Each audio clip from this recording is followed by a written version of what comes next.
welcome to Coach's Corner Show. I am your host, Coach Paul Tripoli, along with my guest today on this Saturday, Freddie Robinson, former Alabama defensive back and Indianapolis Colt defensive back. Freddie, man, it's great to see you.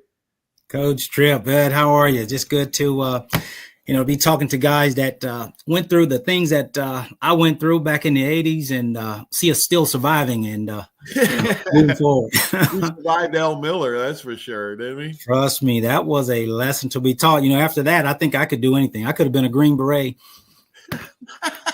It's funny you mentioned that because our teammate, Mike White, right, in 84, our teammate, he went on to become a Navy SEAL.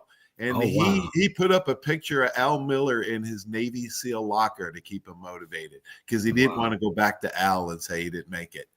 Wow. Yeah. Is that something? Is that a good story? Oh, I wish I had known that. I was just with Mike at Lenny Patrick's funeral, and he spoke and we chatted. But yeah, great thing. Mike's doing well. So Al Miller definitely made. He put character in us, and absolutely, man. We had a lot of great teammates. We're going to talk about them. Okay, here on Coach's Corner, we always try to inspire and educate the mind to think, the heart to feel, and the body to act. All right, let's start from the beginning. You grew up in Mobile. You went to Davidson High School. You had 3 sisters. And talk about your high school coach and teammates. Did you win any titles there at Davidson? Well, let me correct you. I only had 2 sisters, two sisters and a brother.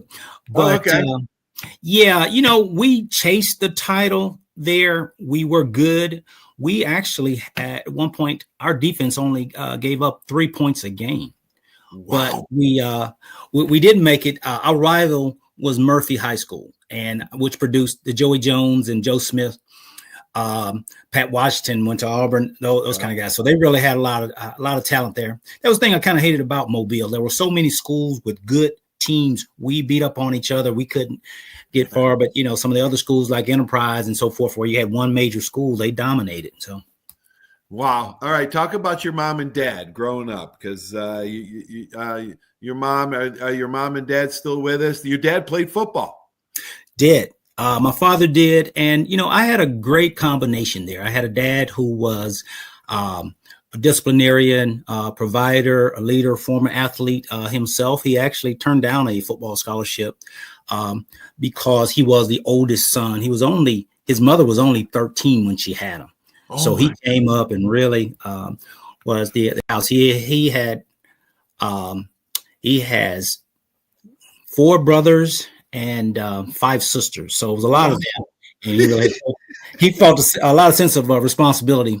But, mom nurtured me and supported me, and they both did. My dad was, just heavy into sports. I told a story about him, once when Saturday morning when I was headed to a Little League game in the 6th grade, playing ball. And he was so into the game until I ran out the door, jumped in the car and left my mouthpiece, got out to run, grab it and come back. Took too long and he was gone. He left and went to the game, and I had to find a way with my mother to get there to play. So, he was all in. Yeah, he was teaching you a little lesson, discipline and promptness. And, that's a lesson every father should teach and every coach should teach. Yeah.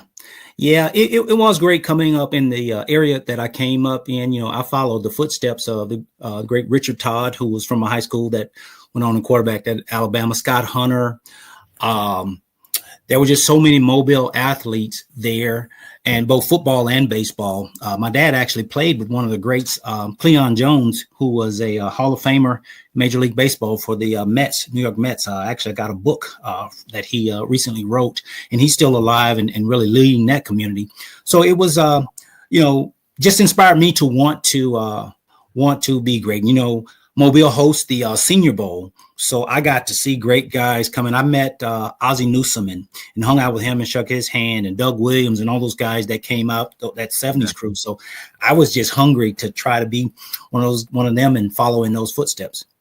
Gosh, and then you go to Alabama, and actually you end up starting in 1984, my senior year. You were a sophomore, and you started along. I think I had 3 sophomores with me. It was Vernon Wilkinson, yeah, Cooper, and Vernon Bridden, Ricky Thomas. I was the senior, We didn't have a great year that year, even though we were super talented. And I'm gonna start naming some names, and I want you to describe shortly each one of these guys in like a sentence. So we're gonna talk about these guys because we were lucky to play with some amazing athletes. I was able to learn from Tommy Wilcox and Jeremiah Castile how to play safety and corner. And you played both too. You played corner and safety. I did. So you started out at corner. Talk about your transition from corner to safety. Well, it was a big transition for me to go because in high school I was a safety, and I only became I had played safety. I played little league. You play offense, defense all over, but only because the line for the free safeties was short. There were only two seniors, and I came up, young guy, and worked my way in, and then I started at Davidson for 3 years. But when I got to Alabama, I'd never really played corner, and Lewis Campbell taught me. He taught me everything. I knew how to backpedal. I laughed because he was just grinding me about backpedaling to the point he told me to backpedal to class. So I'd be backpedaling across,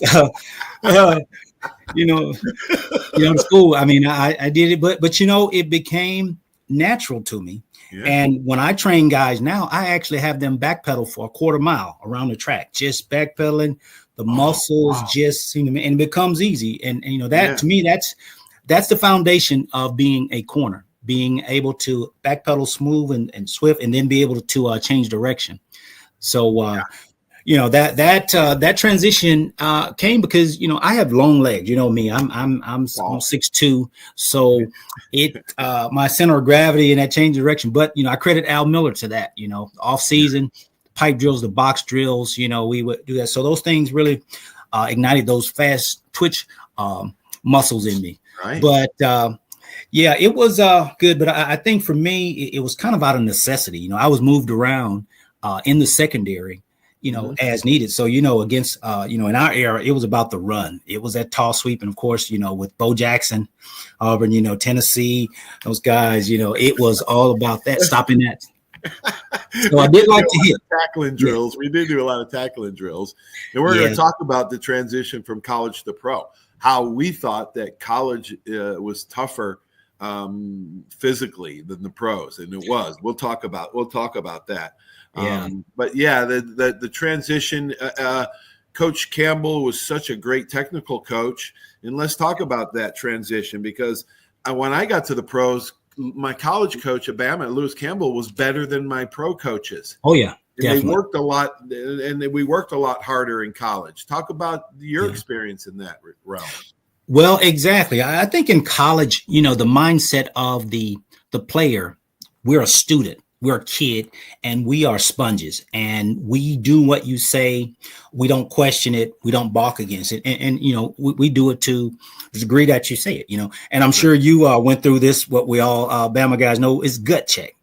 Making it through that window. I mean, Coach Campbell had me going to the point where I felt like I was going to collapse. And it was like right at the brink in which you just say, I can't go another step. Then, you got the whistle, you got the water, you got the chance to recover. But he taught us things like leverage, which I really didn't understand.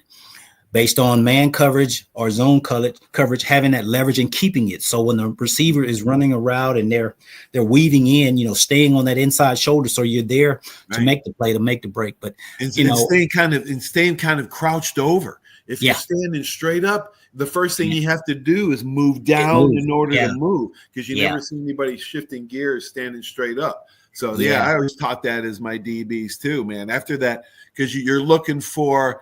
Right, you're looking for that level one, folks. There's only 3 level throws: short, medium, and long. So you're looking for that level 1 right away, and then you got to go to level 3, but you got to keep crouched over to react to level 2. Yeah, it's those things that are only a tenth of a second that make the difference, and you don't know those things coming out into college. Most don't. So you have to be taught. Most guys, by the time you're a senior, you have. You've mastered them. The game slows down to me. I remember as a freshman against Vanderbilt, my first starts, man, I was like a jackrabbit. I moved at anything, it's like every time there was a pop or something, you're reacting.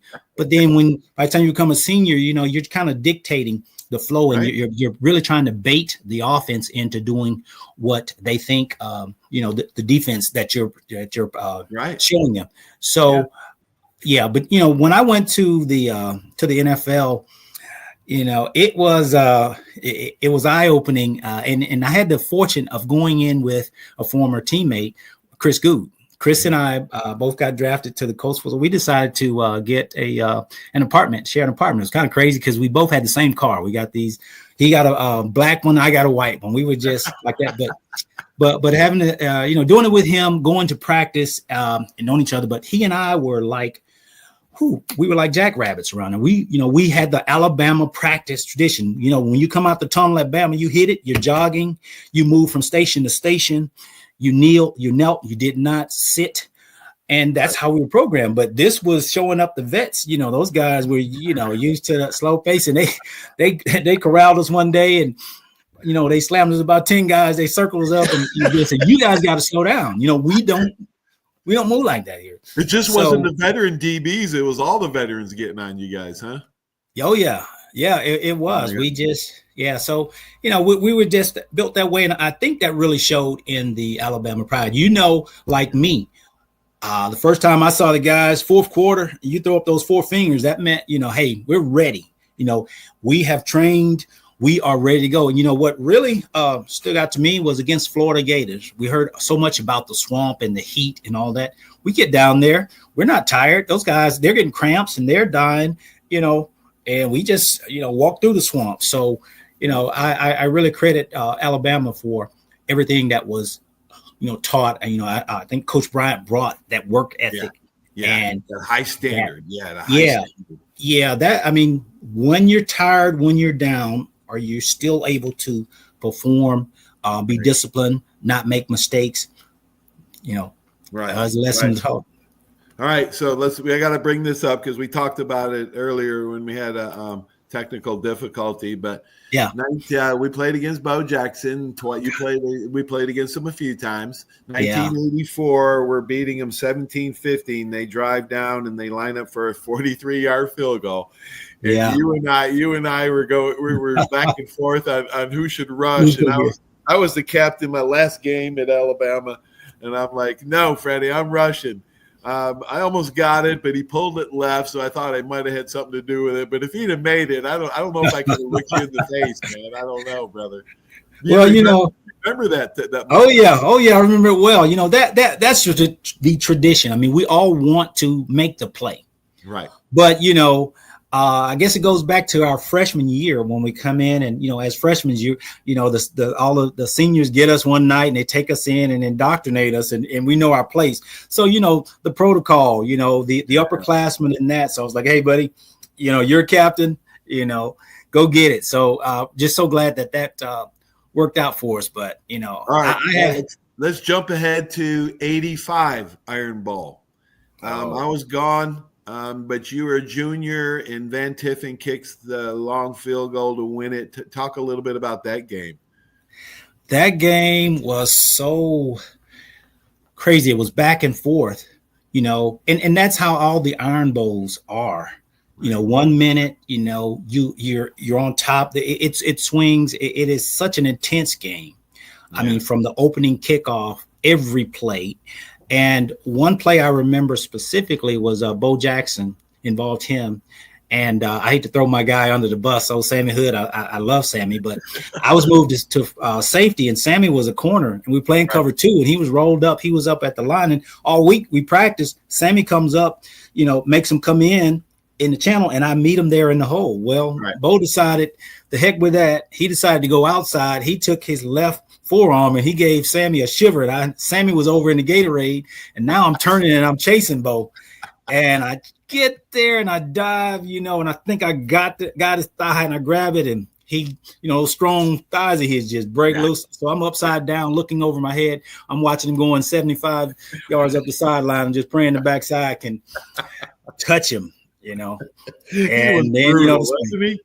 Oh my God. I remember tackle him one-on-one, and a friend of mine, my teammate, reminded me of that, and I was like, oh my gosh, he was a brute. We beat him twice, both that year. That was his junior year. All right, then your senior year. What was the highlight of your senior year in '86? The highlight of my senior year was beating Tennessee. And we lost all those years. Yeah, we had so many rivalries.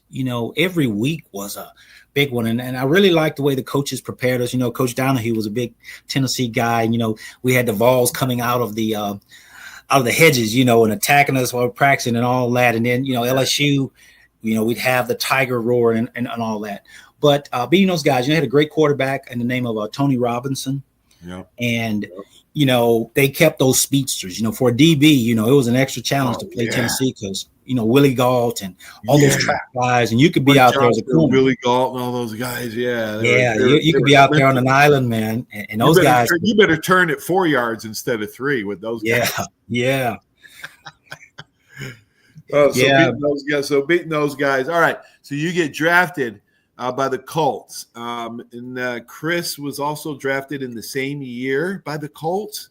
Now, Freddie, I gotta say this, and it's not a knock on any coach at Alabama, but the competition, people don't realize when you get to that level, everybody is just very, very close.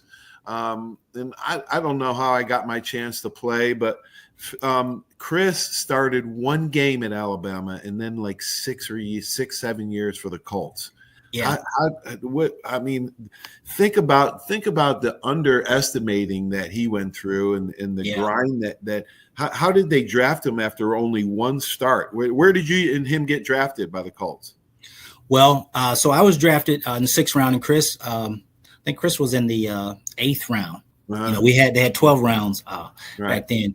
I wasn't surprised because Chris was a great athlete if you saw him, but Chris started out as a running back, and for some reason he didn't sign with Alabama as a freshman. He went to the University of North Alabama. He came the next year when his brother Kerry came, and Chris was there grinding on. And we had an influx when we had great DBs who were walk-ons on the team who earned their weapon. Chris did that, but Chris is one heck of an athlete. I watched him during the pro combine workouts. His flexibility, his agility, and his speed. We're real quick. We're really quick. Trust me, everyone with the last name Good, those guys can run. I mean, they can run like deer. You better not underestimate any Good, man. Let me tell you. Why isn't ESPN doing a 30 for 30 on that family? They 4 of them starred, and then their cousin who lived with them for a little while, Antonio Langham. Came up to be best. Oh yeah, man! It's something in that Town Creek water, man. I need to go up there and get baptized. Oh my gosh! Yeah. All right, so you played. Listen, I'm going to name some teammates, and you describe them real quick. Cornelius Bennett, Biscuit. Oh man, Cornelius, just awesome. I mean, he was like the Bo Jackson of defense. Guy with the size and speed and athleticism. Yeah, man. That's a good way to. All right, Mike Shula. Shula was a leader. Calm, great guy. Would give you anything that you asked for. But I really like the calmness. That Georgia game was the epitome of him. Yeah. Yeah, very poised. Smart, too. Todd Richardson, my homie from Liverpool, that took my number 23 when I left. Yeah, love Todd. I'll call him the speedster. Todd was fast. Yeah, he was. Quick and a little tough guy. I love Todd. I just gave him congratulating him. Yeah. All right, Ricky Thomas. The general. I like Ricky. Ricky, he inspired and he was strong. He was a strong safety, the definition of strong safety. Yeah, he was. All right. Did you play? You played with, because 87, I played against you guys in 87, the last game of the year, and I got Dickerson for a 3-yard loss on the first play of the game. And I got up and Freddie, I was doing this. I was hyperventilating after the first play, man. From scrimmage. Yeah. But talk about Eric Dickerson. Another one of the great backs. I got to be teammates. I was a teammate of Bo Jackson in the high school All-Star game, so I was glad of that. But the Bo, Herschel, Eric was a great guy, smooth, but Eric, he was just smooth. He's like a Cadillac, Yeah, and he gets that Hail stride. Sanders, yeah. Yeah, I love that SMU Mustang logo on his helmet, because that's how he was. That's how he ran, man. And he was a thoroughbred for sure. All yeah. right, let's say Derek Thomas. DT was, Is that picture behind you, DT? An igniter? No, that's Wayne Davis. Oh, that's Wayne Davis. That's right. Yeah, Davis. You probably. Yep. So I'm on the other side. That's against Georgia Tech. So he's making that tackle. Wayne D. He was a great backer too. But DT just, oh man, what he could do off of that edge rush, man, and so quick in one game. Yeah. Oh man, that guy was oh man. All right, Big John Hand. You also played with Big John Hand in Indianapolis. Yeah, I love Big Daddy. Up front, you could feel secure, that you was going to get a good pass rush, or he batted down. 6'7". Yeah, 6'7". That long wingspan. John's still up in Indianapolis. Great guy. Love him and his family. He married a girl named Tanya, who was a Bama Belle. So love that family. They're still up there, huh? Yeah, doing well. Love to see him. What line of work did you get in after football? So after football, I decided to stay in Indianapolis. I had 4 knee surgeries, trying to get this thing repaired. So I figured, as far as rehab, I wanted to be near my surgeon and my rehab team. I used to have dreams that I would be able to play again, but the extent of my injury was just too risky. But I went into engineering, which was my degree from Alabama. I chose electrical, but I really work more in network communications, microwave systems and so forth. So I started working for AT&T. Did 24 years with those guys. Wow. So I still dabble in that field for a state agency here in Georgia, but I consider myself kind of semi-retired. It does not require a lot. So putting in infrastructure and data, that was my thing. What did you learn from your football years, college and pro, that helped you at AT&T become a success? Really, leadership. Getting that from Coach Brian and the coaches about showing up early, setting a game plan. So I rose to a director, leading a team and really showing him it was about more than the technology, but it was about how to provide great service, customer service, pride in what you deliver, pride in whatever you were responsible for. Absolutely, Freddie. It's even in business, it's not about the X's and O's, the wires and the hose. It's about the Johnnies and the Joes. So that served you well, my friend. That's awesome. Yeah, never retire, man. I'm never going to retire. I'm always going to do my show. I stopped grinding in sales for 35 years, but I'm never going to fully retire. Let me give a lot of credit to one individual. I'm sure you know him well, Sylvester Croom. Yes. And really grew to love that guy. But, on Sundays after our game, I would go to church with and because of him. His father had been our chaplain for years. But having that balance, really learning about being a man outside of football, so that the whole character came there. So, we took pride in how we presented ourselves. I really enjoyed the time that we, under Coach Bryant, we went places with a coat and tie on, and we had, fresh, neat cuts. I mean, everyone knew us for that and for that discipline. So, I just appreciate everything that I gained from the University of Alabama, the coaching staff, and men that cared about us as young men and not just, what we did on the football field. Yeah, absolutely did. I'm glad you had a shout out to Coach Croom. I love all those guys, man. Without those guys, we would have never made it without those guys. The standard that they set. And it's really a beautiful thing. Freddie, thanks so much for being on the show, man. So proud of you. You always had a great disposition when I played with you, man. Always that smile. And we got things done. I'll see you at the Coach Campbell reunion, hopefully. Looking forward. End of May is what I'm hearing, so I plan to be there. Yeah, me too, Freddie. All right, buddy. Godspeed. Love you, man. Thank you. Love you too. Take care, Trip. See you, buddy. Bye. Wow, that was awesome. Freddie Robinson, my teammate, great person, great family man, and learned a lot and became a success. So proud of him. Thanks for watching the show. Hope you learn a little bit. Stay tuned for these important messages. Without our great sponsors, Coach's Corner just wouldn't be possible. Thank God for them. Have a great one, everyone. So long. There's a reason why Hill Kelly in Pensacola is the #1 selling Chrysler Dodge Jeep Ram dealer between Jacksonville and New Orleans. While other dealers have taken advantage of a competitive market with higher prices, Hill Kelly has discounted prices to the lowest of the year. And Hill Kelly in Pensacola won't surprise you with excessive charges beyond the selling price. Come see why people from Milton, Pace, Foley, Bay Minette, Daphne, Gulf Shores, Mobile, and beyond are driving to Hill Kelly in Pensacola to buy their next new Chrysler, Dodge, Jeep, or Ram. At Hill Kelly, the bottom line price and your satisfaction are what really matter. So before you sign, check the bottom line and make the trip to Hill Kelly in Pensacola to see what true local ownership can do for you. At Hill Kelly Chrysler, Dodge, Jeep, Ram, Highway 29 in Car City, Pensacola. Or shop online 24/7 at hillkellydodge.com. When it comes to bottom line pricing, nobody beats a Hill Kelly deal. Nobody. That's you trying to fix the plumbing yourself to save a few bucks.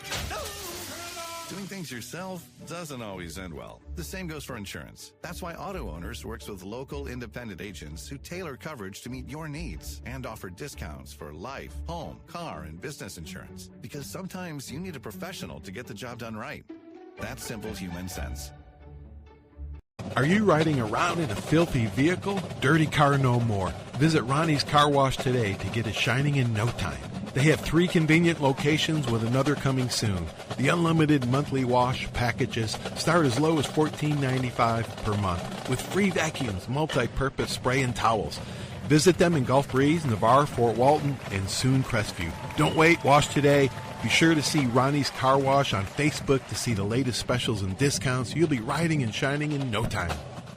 75 years of service in high tech today. It's Pensacola Glass Company at 433-8348. High tech is a term often applied to advanced services and products in today's marketplace. And today, glass is much more than a simple painted brittle, see-through stuff we hit baseballs through when we were kids. Glass is now a product with unique flexibility in both performance and application. And Pensacola Glass Company is growing right along. That's Pensacola Glass Company at 433-8348.